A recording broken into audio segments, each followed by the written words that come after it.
Y a continuación, el presidente y líder de la Fundación La Alameda, Gustavo Vera.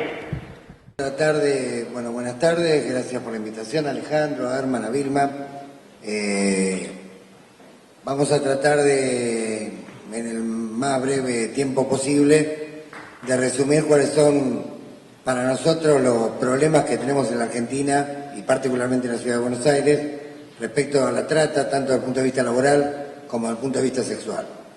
No me voy a referir a casos, anécdotas, a denuncias puntuales, porque de esto ya con los videos y con las intervenciones más o menos ha quedado claro, ni tampoco vamos a describir la enorme crudeza que sufren las personas que están sometidas tanto a trabajo esclavo y forzoso, y más las personas todavía que están sometidas a trata desde el punto de vista sexual. Vamos a hablar de algo más concreto que tiene que ver con la economía, para que lo puedan entender. El fenómeno de la trata de personas en la Argentina no es un fenómeno accidental. Es cierto que la trata de personas está en este momento expandida en todo el mundo, con la globalización, que hay denuncias en más de 130 países, ¿sí? Pero no en todos los países tiene el mismo alcance, la misma magnitud, ¿sí? Hay países donde las cuestiones de trata son periféricas, ¿sí? Son una página policial de tanto en tanto, y hay países donde la trata tiene un carácter sistémico. Sistémico significa que funciona estrechamente, orgánicamente vinculado al poder estatal, ¿sí? ¿Dónde tiene un carácter sistémico? En aquellos países donde se está regenerando y se está recomponiendo una nueva burguesía. Por ejemplo, Rusia. Por ejemplo, Hungría. Por ejemplo, Rumania. Por ejemplo, Polonia, ¿sí? Y otros lugares donde la presencia de las mafias, narcotraficantes han tenido un nivel de cooptación del Estado bastante crudo, por ejemplo, el sur de Italia, por ejemplo, varios países del sudeste asiático, Tailandia, Filipinas, etc. Es decir, no en todos los países la trata de personas, ¿sí? Es combatida de la misma manera y no en todos los países ocurre con la misma magnitud. Hay países donde ocurre sistémicamente y donde ocurre sistémicamente ocurre casualmente en aquellos países donde se está regenerando o recomponiendo una nueva burguesía. ¿Por qué digo esto? Porque para los que son marxistas, yo lo soy, ¿sí? Habrán estudiado, lo reconoce hasta Adam Smith, el origen del capitalismo, ¿sí? En todas sus facetas, siempre requirió de la trata, el trabajo esclavo y el crimen organizado. Por ejemplo, si ustedes estudian el origen del capitalismo inglés, ¿sí? No se puede entender el desarrollo del capitalismo inglés sin la esclavización completa del continente africano. No se puede entender la prosperidad y el desarrollo de la burguesía europea sin los 500 años de reventar a los pueblos originarios de América Latina con la mita, Yanaconago, las violaciones y todo tipo de esclavitud. No se puede entender el momento de acumulación inicial de capital de la burguesía norteamericana sin estudiar lo que ocurría en el sur, en las plantaciones de algodón, con el tráfico de personas esclavas de África que eran sometidas a la servidumbre y a la esclavitud más espantosa, ¿sí? Bien, nosotros tuvimos un presidente de la Nación que el 25 de mayo del 2003, en su discurso inaugural en el Congreso, no nos mintió. Algunos no quisieron entender, pero no mintió.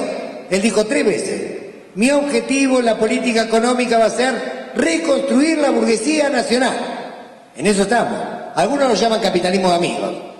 Para hablar de cifras concretas, digo para que puedan entender de qué estamos hablando, la trata es la forma más rápida, junto con el narcotráfico y la venta de armas, también desarmaderos en menor escala, de reproducir dinero rápidamente, sí, por un circuito ilegal. Obviamente ese dinero en algún momento hay que blanquearlo. Se lo blanquea a través de otro delito que se llama lavado de dinero. Bien, ¿cuál es el panorama en la Argentina? En la Argentina tenemos reconocido oficialmente, y obviamente es una cifra muy conservadora, alrededor de 8.000 prostíbulos ilegales funcionando en todo el país, de los cuales en la capital federal tenemos alrededor de 1.200, ¿sí? Esto significa que tenemos aproximadamente unas 60.000 mujeres que están siendo explotadas sexualmente, de las cuales muchísimas son víctimas de trata. Tenemos por lo menos 500.000 de personas que están trabajando en condiciones de esclavitud. Cuando decimos condiciones de esclavitud, estamos hablando de un término científico, no estamos hablando de un término amarillo para la tapa de crónica, ¿sí? A ver, la OIT define como trabajo forzoso cuando una persona trabaja más de 12 horas y no tiene un derecho gremial o legal. No se le respetan ni los derechos convencionales ni los derechos legales.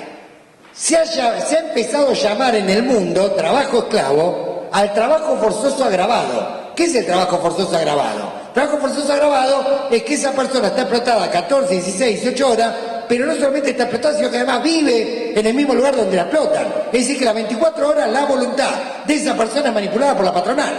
Entonces tenemos casos en los talleres clandestinos donde las mujeres, además de ser explotadas, también son violadas, también son abusadas sexualmente por la propia patronal. No un caso, cientos de casos.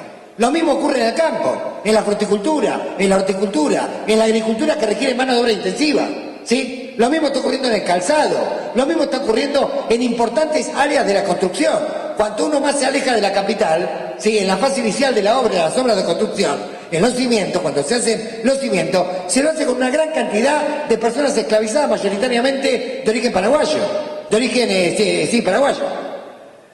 En los talleres textiles clandestinos la mayoría son migrantes de origen boliviano o peruano, como en el caso de Córdoba. Entonces, a ver, tenemos 500.000 de personas esclavizadas en diversas ramas de la industria, tenemos por lo menos 60.000 mujeres, en el cálculo más conservador, explotadas sexualmente, muchas víctimas de trata, ¿sí? Tenemos, según Naciones Unidas, el consumo más alto per cápita de cocaína, 2,6% en Latinoamérica, en Argentina, contra el 1% comparado del resto de los países de Latinoamérica.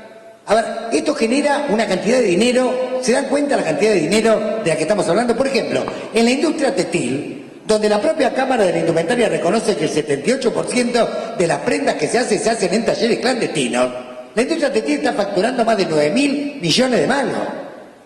A ver si nos entendemos, a ver, empecemos a sacar cuenta, ¿no? Porque toda esta plata en algún momento se lava. Bien, ¿cuántos condenados tenemos en la Argentina por lavado de dinero? ¿Le digo? Uno, un carnicero cordobés. Es la economía, estúpido, dirían los norteamericanos. Entonces, a ver, no es el día que se estudie, ¿sí?, cómo se formó esta burguesía que está surgiendo ahora, que come en Puerto Madero y que nos puede explicar el origen de su capital, esta enorme cantidad de marcas que pululan por los shopping, donde nos pueden explicar de dónde sacaron la plata. A ver, Bonomi, el dueño de Cosuco, no puede explicar cómo hace 15 años vendía DVD en la calle, CD en la calle, ¿sí? Y ahora el tipo está exportando y tiene locales de todos los shopping. No jodamos, es lavado de dinero. En las empresas de construcción hay lavado de dinero. Este es uno de los pocos países del mundo donde vos construís un edificio y no tenés que justificar dónde sacaste la guita. Donde vos compras una casa y no tenés que justificar de dónde sacaste la plata. ¿Se entiende? Entonces, ¿qué pasa? Por eso, muchas de las mafias proxenetas y de tratantes de personas, tanto laboral como sexual, están vinculadas a la Liga de Rematadores. Obvio. Y los remates judiciales dan lugar a la apertura de prostíbulos. O sea, no es solamente la policía. Hay funcionarios judiciales, hay miembros de la Corte Suprema. Dentro de 2 o 3 días van a tener una primicia. Van a conocer al comisario de la Federal que ayudó a armar la red de prostíbulos del departamento de Zaffaroni. Digo, porque nosotros seguimos investigando que la justicia mire para el techo. Y los testigos siguen apareciendo. Y la cosa cada vez se les complica más. A ver, mientras nosotros estamos discutiendo esto, ¿sí?, Macri pasó su luna de miel en el prostíbulo de Cancún con Gabriel Conde, ahí está en la foto. Gabriel Conde rajó de la justicia porque en Champú lo encontraron explotando sexualmente menores. Champú se cerró, era un prostíbulo a fines de los 90. En Champú Macri lanzó su campaña presidencial para Boca con el padre de Gabriel Conde, con Luis Conde. O sea que el tipo estaba vinculado al mundo prostibulario desde tiempo milenario. Julián Aguada podrá decir que Chiqui no es suya, aunque es de la familia Aguada y le corresponde hasta por derecho de herencia, pero no puede negar que su marca, la que se llama Julián Aguada, tiene 2 denuncias penales y varios talleres que le encontraron. Y no es que se los encontró, que lo encontró la Alameda con 678. La primera denuncia se hizo a América cuando el accionista principal de América era de Narváez. Y la segunda denuncia se la sacó la revista Noticias con Fontevecchia. Digo, a ver si nos entendemos, no es que es una campaña porque ahora todo se entiende en términos kirchnerismo-macrismo, digamos, o clarín-kirchnerismo, como si esa fuera una pelea real, cuando en realidad a la hora de abordar negocios realmente mafiosos cierran filas, muchachos. Y miren cómo cierran filas, a ver, durante 10 años,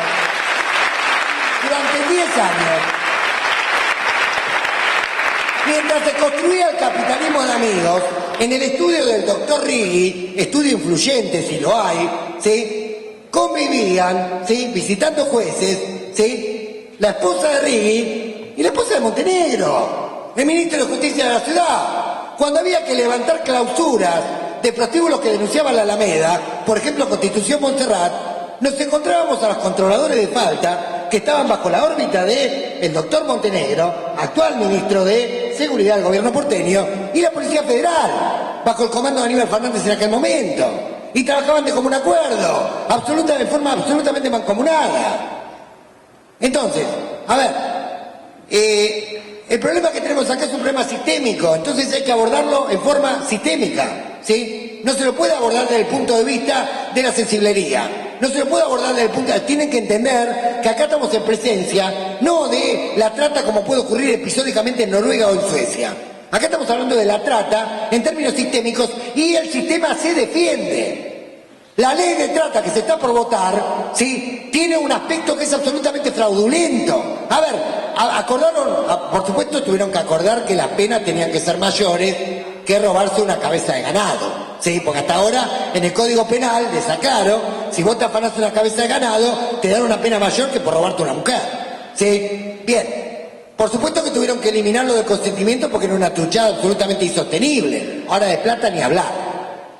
Cuando la Alameda planteó, sí, fue una resolución aparte del Congreso de Villa María, que había que incautar los bienes de los mafiosos esclavistas, tanto desde el punto de vista laboral como sexual, para reutilizar esos bienes a fin de reparar a la víctima de trata y a fin de desmantelar la ruta del dinero de estos delincuentes, obviamente que no.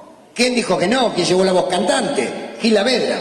Gil Lavedra es el mismo que está con Zaffaroni reformando el Código Penal, ¿no? Digo para que ustedes empiecen a ver cómo es sistémico el problema y cómo las cabezas de la mafia las tenemos reformando las propias leyes, muchachos. Entonces empecemos a entender concretamente que estamos en presencia de un sistema, que no es una cuestión episódica, que no es una cuestión de sensiblería, y obviamente el sistema compra.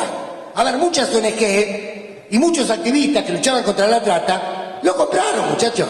Pero no es que lo compraron porque salen a pegar afiches para la cámpora del batallón militante o para el PRO. Lo compraron de una manera muy sencilla. Le dijeron, no, ¿sabe cuál es el problema? Obviamente Aníbal Fernández fue el que llevó adelante el operativo Cooptación, ¿no? Pero en año 2008, 2009, 2010 se repartió bastante dinero.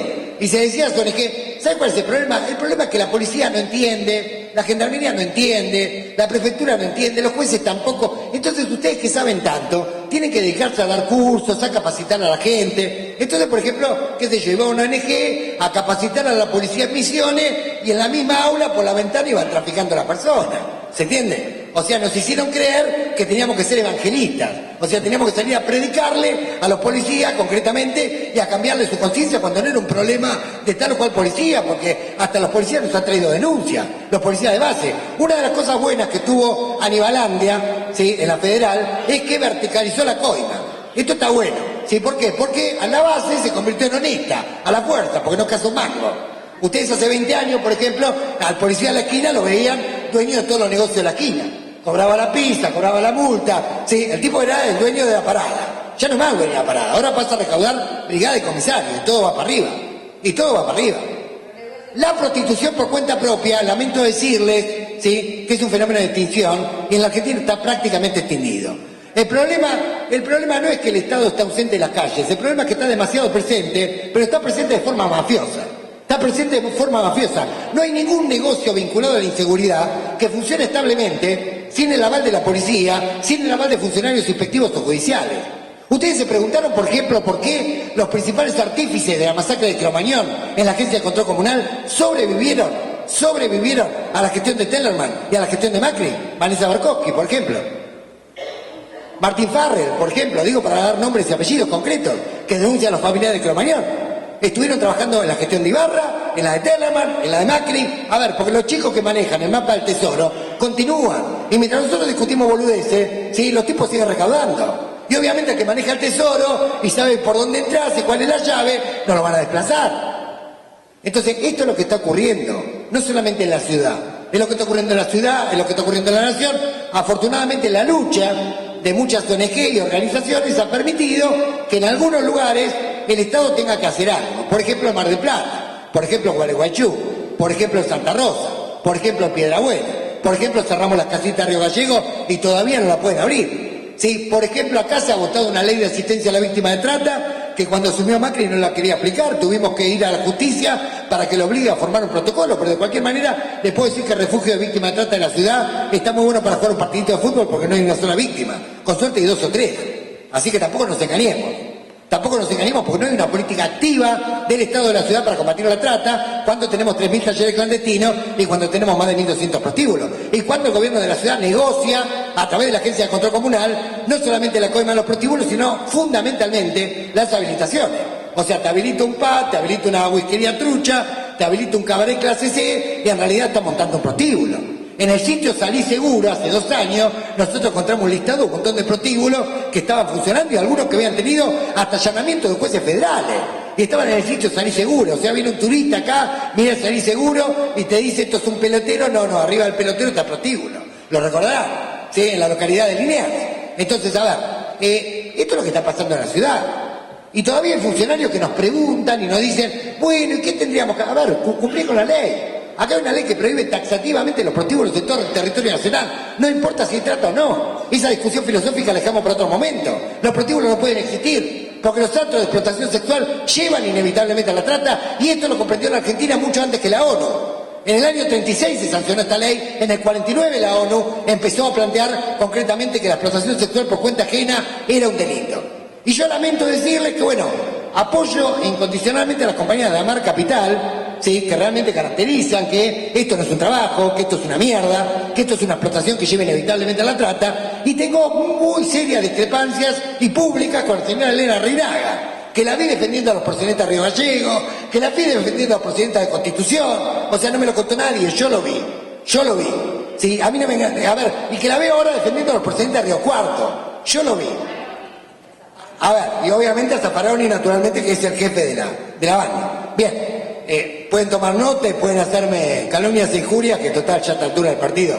A ver, la cuestión es clara, compañeros. Acá tenemos un juez federal que toma la mayoría de las causas, que es los Yarvide, ¿sí?, que ustedes conocerán, vinculados a Espartaco, a toda la mafia de Conde, Martín, etcétera, etcétera, ¿sí? Cuando no tenés a ese, lo tenés al hijo, ¿sí?, que el hijo es el que suplente de Ollarvide. Cuando Ollarvide ya está muy quemado se lo pasan al hijo y el hijo va, después se sienta en los restaurantes de la calle Venezuela con los comisarios, negocia las causas y después se declara incompetente, hace un poquito de fulbito, hace como sí y listo.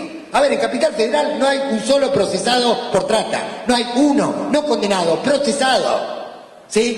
Lo hay en Mar del Plata, lo hay en Santa Rosa, lo hay en Santa Fe, lo hay en Tucumán. En Capital Federal no tenemos procesados por trata, muchachos. Tenemos 106 marcas denunciadas, tenemos más de 878 prostíbulos denunciados judicialmente, pruebas, testigos, años de trabajo. No hay un solo procesado. ¿Saben por qué? Nancy Minio, la gente de la Federal que vino a traer la denuncia contra la División de Trata, una vez nos lo explicó. ¿Saben qué pasa? En Capital, ¿sí?, lo que se dice en la superintendencia de la Federal, que obviamente lo dice más arriba, es que en Capital no hay trata, porque en Capital es el monopolio de la recaudación.